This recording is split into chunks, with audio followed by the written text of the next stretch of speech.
Most of the guys, our adversaries, are not these, three-headed monsters. They are average human beings. So I think showing these photos in this capacity, really, it's an important thing about bringing them back down to earth and realizing who our adversaries are, but more importantly, who they think of themselves as. They have the ability to choose the poses and to, smile or not smile, because this is how they want to project themselves. And so unless we think and put ourselves in their shoes, I don't think we can fully appreciate or understand who it is we're fighting. The Red Cross brought them that traditional headgear. I talked to a delegate who said that the smiling and clowning around in the different poses were meant to sort of reassure the men's families that they're okay, even if, he said, they're not necessarily okay. So in there is a guy who's gone from Guantanamo. He was cleared long ago, released, and moved on to a new life. He's in Ireland, and he's with his kids and wife.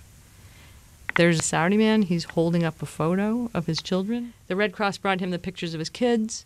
He wanted to reciprocate, so he's sitting there holding up his kids' pictures. And the son was born after the guy was captured, so he'd never seen him. Some of these guys were decided long ago they could go once the State Department finds a place for them, because they can't go to their home countries because either the stigma of Guantanamo or of being devout practicing Muslims. They kind of look too happy. I mean, they just, even if it's to reassure the families, the smiling faces are do really feel incongruous with where they're at, and it does seem very weird. The poses seem, even if they're chosen poses by them, they just don't fit.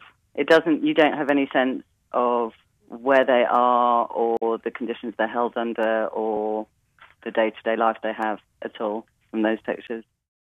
I mean, they just look like pious Muslims.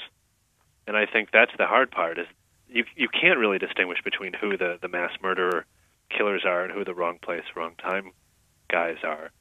They all project themselves and probably all believe themselves to be pious Muslims. And I think it's a microcosm for the complexity of the fight. Well, I think Guantanamo, as a symbol, is already doomed. So I think the release of these photos publicly is a good thing for the United States strategically, and I think it helps, like I said, paint a more accurate picture of what it is we're dealing with, both from the worst of the worst, but also to those wrong place, wrong time guys.